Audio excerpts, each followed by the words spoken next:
In this episode, I want to get a little nostalgic with you and then ask you to do some thinking forward with me. I know it's not easy, but it is important, and spending a little time dreaming about the future may be just what you need to inspire and energize your team members. Ready to steer your business to the destination of your dreams? Let's get into it. Welcome to Why Business Teams Fail and How to Avoid It, a show helping small business owners build a radically engaged team that can run the business without you so you can remove the stress from owning a business and enjoy the freedom you deserve. Now, here's your host, Rich Allen. Today you'll learn that one of the most important roles you have as a business owner is to steer your business, that your team members can't read your mind, yet they desperately want to know what your hopes and dreams are for the future, and that the easiest way, and perhaps the only way, to achieve your ideal future is to first declare your ideal future. Here's my question for you this week. What do you want your business to look like in 5 years? This week, I want to go back to the very first podcast I recorded over 5 years ago. That's right. I've been doing this weekly podcast for over 5 years now. It's crazy to think about how long that is, yet it also feels like the last 5 years has flown by. But as I'm writing my thoughts about this particular podcast, I'm feeling a bit nostalgic. Here's why. Our family moved back to Texas just over 20 years ago. We had lived in the Dallas area prior to moving north to work for Pella Windows in 1995. I worked at Pella for 10 years and was the chief operating officer of their entry systems division for the last 7 years I was with them, living and working in Minnesota at the time. Essentially, I ran all the door business for Pella, from entry doors to storm doors. It was a fantastic experience working for a first-class family-owned business. But while we loved Minnesota, God had other plans for us and led us back to the Frisco, Texas area where we've been doing life for the past 20 years. We stayed in touch with many of our good Minnesota friends and returned to visit regularly. One of our friends there had children who attended Baylor University in Waco, Texas, and ended up living in the Dallas area. So they were regularly coming to the Dallas area to visit their kids. On one of their trips, someone threw out the idea of doing a house swap rather than staying in an Airbnb or a hotel.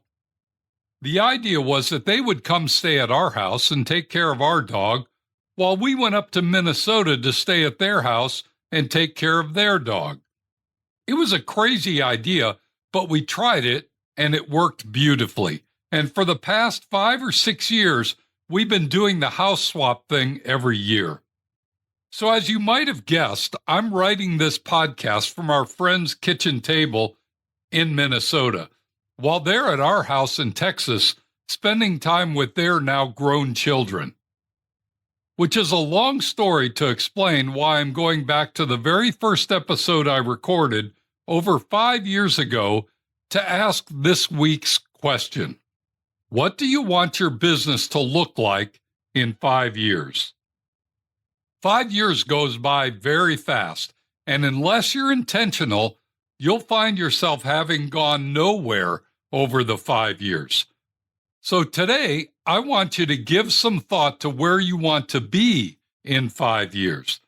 This is arguably one of the most important assignments every business owner has, to steer your business towards your ideal future destination. As you know, I use a bike as a metaphor for a business.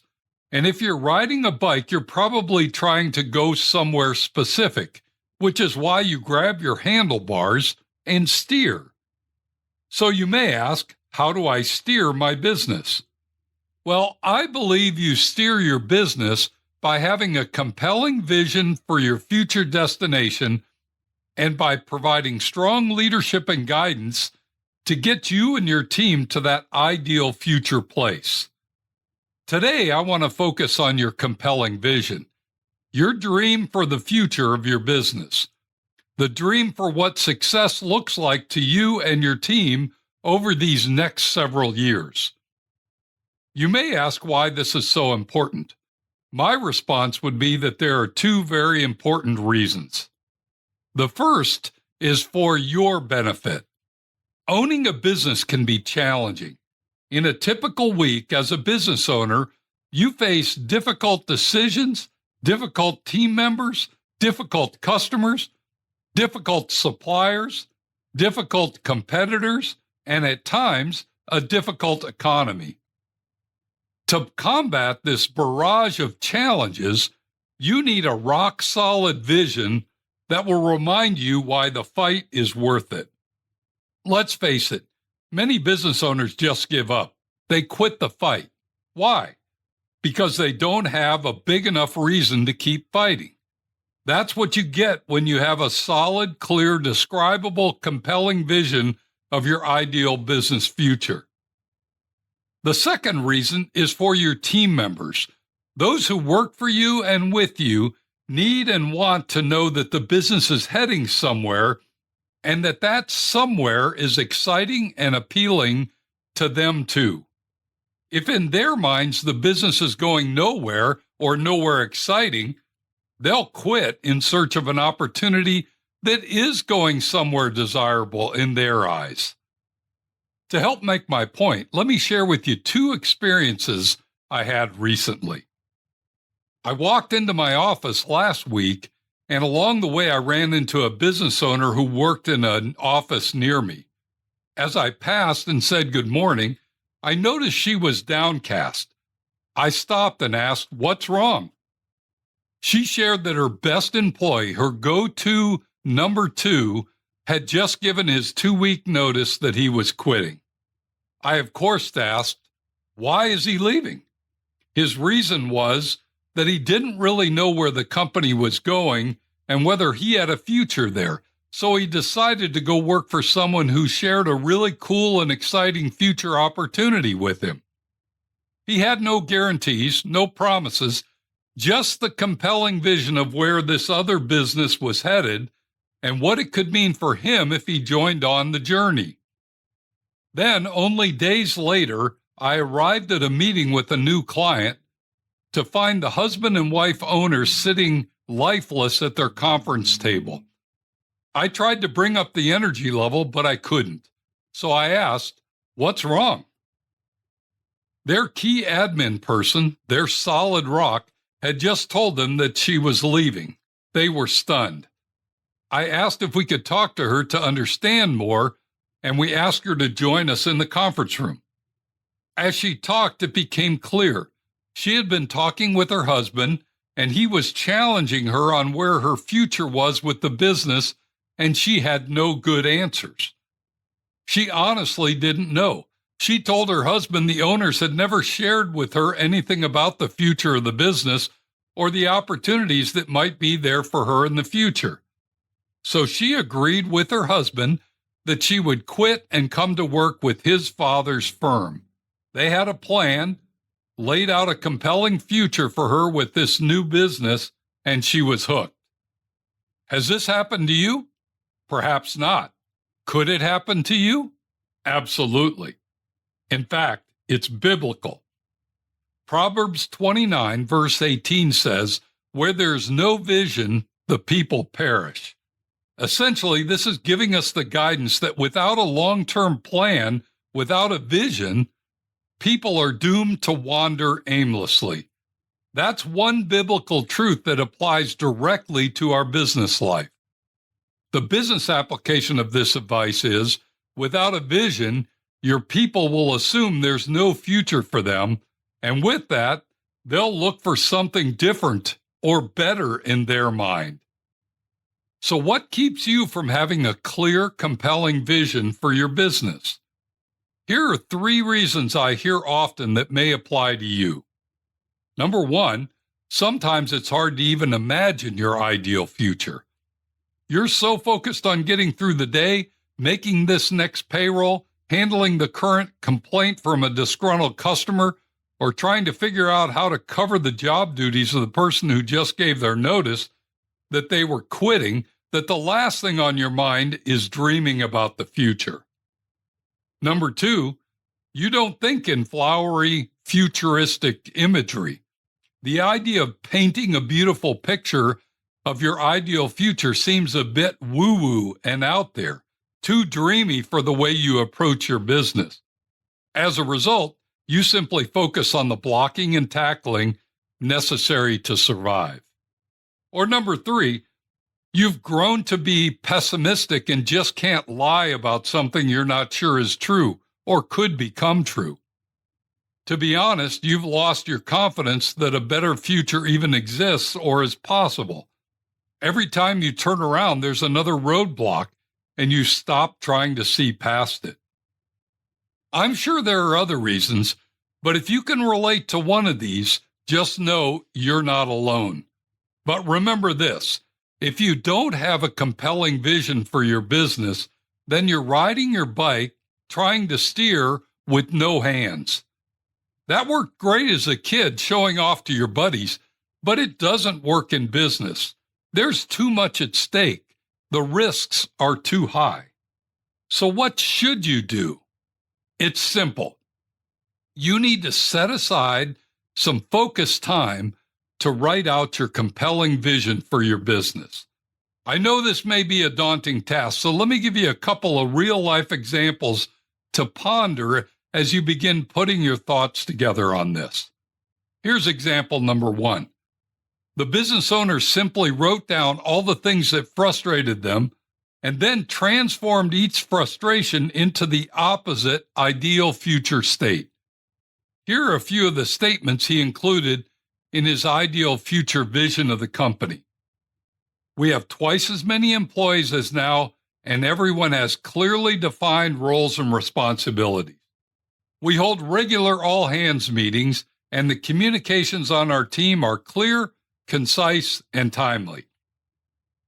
Our customers feel great about their experience doing business with us, and they regularly give us 5-star reviews with glowing praise. We have improved our efficiency and reduced our response time by 50%. We anticipate the needs of our customers and have significantly reduced the number of calls to our customer call center.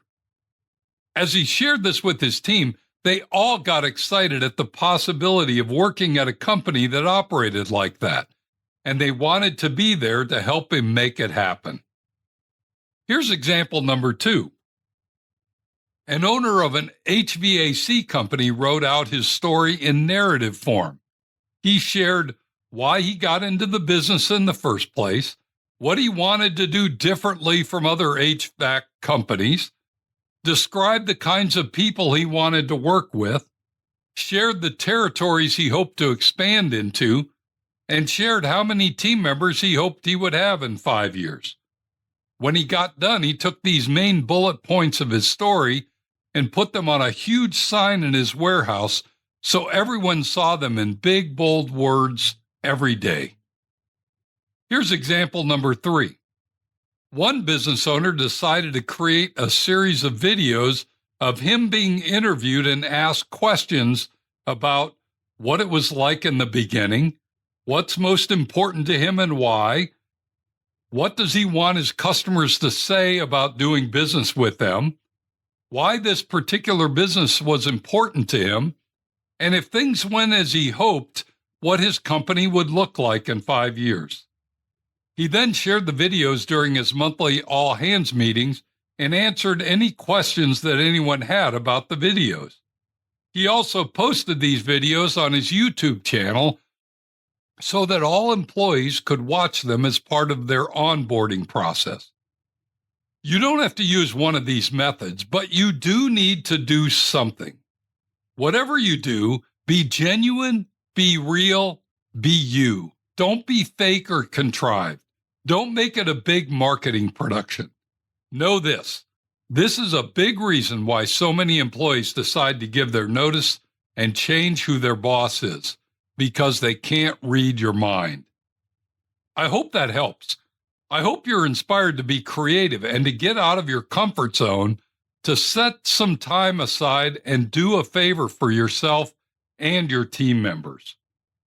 People love to follow leaders who are heading to a better place. Your job as the business leader is to be crystal clear on the better place that you're leading your team to. As we wrap up today's podcast, let me leave you with these simple thoughts. Number one, as the business owner, you must firmly grasp the handlebars of your bike and steer your business to your ideal future. Number two, your best team members need and want to know that there's a future on your team that's exciting and rewarding, or else they'll look to find it somewhere else.